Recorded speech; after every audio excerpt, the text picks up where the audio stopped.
right, so my name is Michael DeLu. I'm reporting live from Los Angeles, California. If you are a Chelsea fan just like me, wake up every Saturday to watch these games. Subscribe to my channel and join the Pull Up the Tape community. London is blue. London is blue. London will always be blue. London will always be blue. So let's just jump right into today's Chelsea news. And before I get into the news, actually, I just want to give a shout out to everybody who is showing my channel some love. I've gotten the most subscribers I've gotten in a long time, just this past week. And I finally had one of my Chelsea videos go over 100 views, which is really, really big thing to me. And I definitely don't take that shit for granted. So if you're a Chelsea fan, get in the comments, show me some love. London is blue. London is blue. London will always be blue. So the first thing I want to talk about today is Mason Mount. And Mason Mount's contract, Mason Mount is up for an extension. And, you know, Chelsea have been trying to re-sign him for, you know, some time now, where ongoing negotiations have been, you know, for like the past, you know, couple months. And it's been reported by Jacob Steinberg, some of the figures of that deal. And it's been reported that Mason Mount has been offered a contract with a base salary of $180,000 per week that he has denied. And I'm not going to lie. As this saga continues to play out, it's seeming more and more likely that Mason Mount is going to leave Chelsea. And I don't fault him for wanting to leave. Neither do I fault him for the club's stance as well.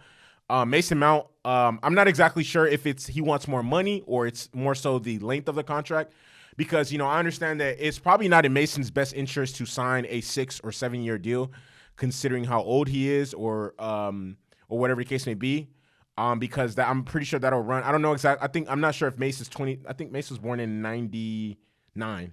So Mace will probably be 24 this year.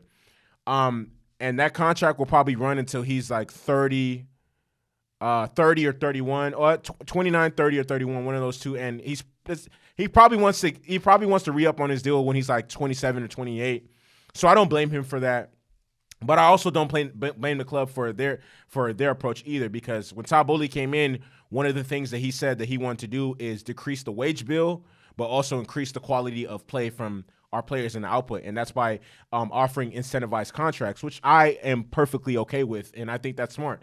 I think the days of just us handing players massive amount of money and then them being able to, you know, continue to cash in on that irrespective of whatever performance they put out, I think that is dead, and that needs to stop. And I'm happy that that's going to stop. We're offering incentivized contracts where if you play X amount of games, if you score X amount of goals, X amount of tackles, you're in the PFA Team of the Year, or you play X amount of games in the Champions League, or whatever the case may be, you reach your bonuses. Then yeah, why not? What if you think you're a good player and know you're a good player and know you could reach these heights every single season? Why not? Why not? I mean, I think that's the perfect way to go. And but Mason doesn't want to do that. And it seems, I don't know the exact details, but because I mean, I personally don't think he will. And I think if this situation drags on a little bit longer, it's obvious that he's on his way out. And I'm gonna be honest, after seeing Eden Hazard leave and knowing how much he meant to Chelsea and what he meant to me as a Chelsea player, and you know, Eden, because I started watching, I've been a Chelsea fan since 2012, around the time when I graduated high school is when I literally started watching all the games and being an avid fan and, you know, paying more and more attention. And he represented Chelsea for like 7 years, and like I was heartbroken and devastated when he actually finally left. So Mason Mount leaving, I mean, at the end of the day, no player is bigger than the club. And essentially, like, you know, the owners have informed and the manager informed me, like, look, if we can't agree to a contract extension, we're just going to sell you. And it's reported that over a bid of over $50 million would trigger Chelsea, you know, to sell him, because Chelsea are trying to avoid what happened with Antonio Rudiger and Andres Christensen, where they let two high quality level players just walk out the door and receive nothing. Because think about it, if we would have sold Rudiger to Real Madrid, we could have got at least 60 or 70 for him. And same thing. I mean, and for Christensen, we probably could have got 40 or 50 for him. But instead, we got nothing. We got nothing, absolutely nothing. And a lot of teams will be interested in Mason Mount simply because he's a midfielder and he can play out wide on the wing. And he's seen as a cheaper and more affordable option for a lot of the teams that are also interested in Jude Bellingham. For example, Manchester United, Manchester City, Liverpool. A lot of teams, especially the English team. I mean, unfortunately, we might just have to sell him to a rival, but it is what it is. I mean, if we're selling him for a massive amount of money, hey, and he doesn't want to sign an extension, I don't see any issue with it. It just is the way it is. So, I mean, do I want him to stay? Of course. Will I be sad if he leaves? No.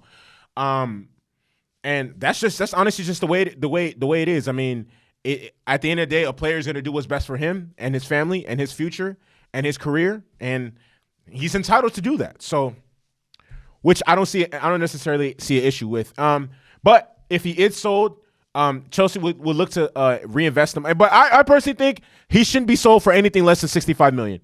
I think Mason should go for anywhere from 65 to 85. Simply put, because we know when he's at his best, which he hasn't been all season, he is a game changer. And if Chelsea do sell him because they're not able to reach a contract extension, they'll be more than likely looking to invest that money into bringing a striker into the team. And some of the options that are being like just knowing Boli, Badette Bali, and Clearly Capital, they've always said, and they've always been very adamant that they want to sign big name players and get them to come to the league, get them to come into Chelsea. So I'm gonna throw this in, even though it hasn't been reported that Chelsea are interested in him just yet. I know for a fact Chelsea will be keen on signing Harry Kane this summer, because it looks like his time has run its course with Tottenham. Honestly, it looks like his time has run its course with Tottenham. They lost again. Another trophy this season. The last time they won a trophy was 16 years ago against us. And I think it was they won the League Cup against Chelsea. They beat us 2-1. That was in 2007. That was a long ass time ago. No trophies, no nothing since then. They haven't won anything since then. And Harry Kane has been a part of Tottenham for almost the past 10 years.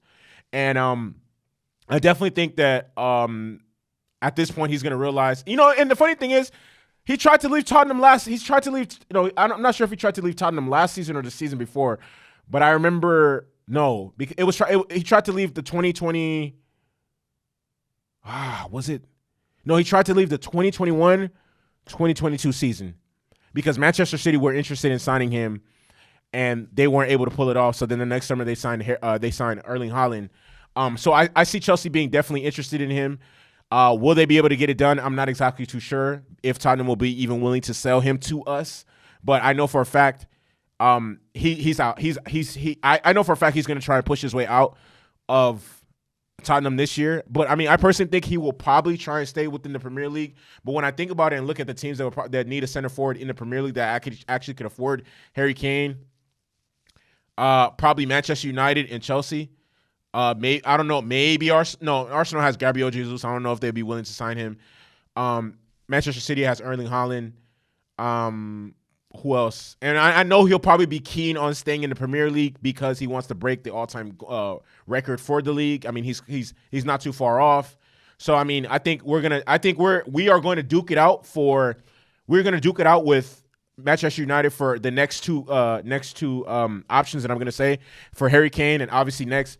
Victor Osimhen of Napoli, who's tearing up the Serie A this season, and he's an exciting player. He's an amazing player, and he's probably going to cost just as much as Harry Kane probably would. The English tax. But Osimhen is probably going to go for 100. Osimhen has already stated that he wants to come to the Premier League. His idol growing up was Didier Drogba, who played for Chelsea. I think we got the one up right there. And he's gonna cost like around 100 million. And Napoli likes to play hardball, so. Who knows what's going to happen with that situation? I definitely see Chelsea approaching both of these two players, and I see Manchester United approaching them as well. The third player would be Tammy Abraham. There's a buyback clause in his contract that we can activate and trigger this summer, and we can buy him back for Roma. That's an option. And the last option that's been reported is Gonzalo Ramos of Benfica, but we all know that Benfica love to play hardball. Love to tax, and I mean we're probably gonna have to come out of to play top dollar to get his signature, but I do see Chelsea being in the race to sign a prolific goal scorer because we desperately need one. We desperately need one. Like, desperately need one. We have Christopher Nkunku coming in, and I know he looks amazing playing next to a number 9. I think a solid and an amazing number 9 will be the answer to all our problems moving forward. We just need a competent goal scorer that can put away chances. Essentially, we've had a curse on our number 9. I don't want to say we had a curse for a while, but we've only had 2 in the past. We've only had 2 good ones in the past almost 10 years. Tammy being a decent one, and then obviously Diego Costa was tearing it up front for us. Diego Costa, oh man, that's one of the things I'll never forgive Antonio Conte for, is for icing out Diego Costa and then just getting rid of him and then bringing Alvaro Morata, thinking that he was going to be better. I don't know. But nevertheless, hopefully one of these. I personally feel like either Osimhen or Harry Kane is the way to go. I'm also going to go with Victor Osimhen because he's Nigerian just like myself. Najano to carry last. He plays for the Super Eagles. I mean, Tammy Abraham's Nigerian as well, but Tammy plays for England. So I think Chelsea should go all in on Osimhen or Harry Kane. Simply put, I don't either one. They're going to cost around the same amount of money. If I were to have my choice, like off the rip, it would have to be Harry Kane, though. It would have to be Harry Kane. If we can't make it work with Harry Kane, go all in for Victor Osimhen, and then we'll see what happens. Because I mean, I think next year is going to be an incredible season for us. This has been a down year, and I look for us to be able to bounce back and secure top 4 for next season.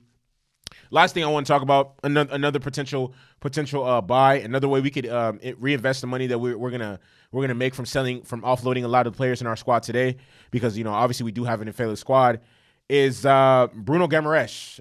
It was reported by Luke Edwards of the Telegraph.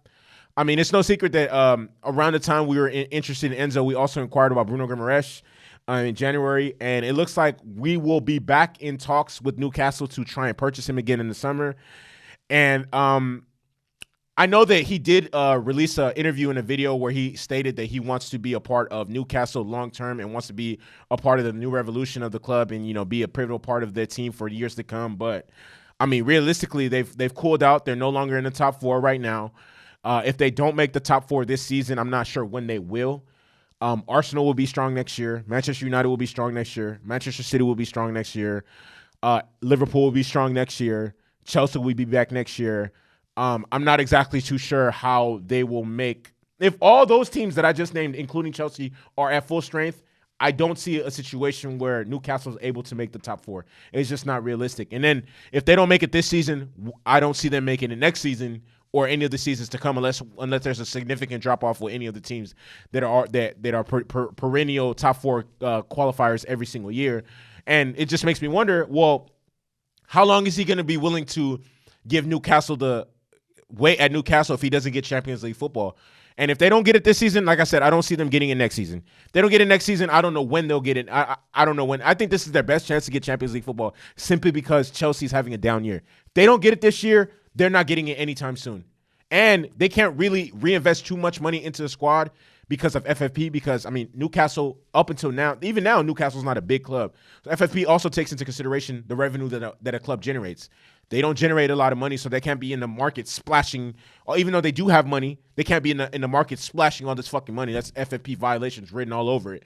So I definitely do see a possibility where Chelsea can sign him, and it also does help that Newcastle has been interested in some of our players. They have expressed interest in Christian Pulisic. They have expressed interest in Ruben Loftus-Cheek. They have expressed interest in Conor Gallagher. So, I mean, I do see a situation where we can potentially sign him in the offseason. I mean, honestly, I don't think it's a – and then, like, even being able to see a midfield containing N'Golo Kante, Bruno Guimaraes, and Enzo Fernandez, and then Andre San – oh, my God. Hey, Chelsea are building a squad. Chelsea are trying to build a squad that is going to dominate the 2020s, dominate the second half of the 2020s. I'm telling you, man. So I'm really, really excited about that. And that's going to conclude today's news. London is blue. London is blue. London will always be fucking blue. With that being said, fuck Arsenal. Fuck Tottenham. Yeah, fuck the rest, man. London is blue. And with that being said, hey, let me know your thoughts. Leave a comment. Subscribe to the channel. I am out this bitch.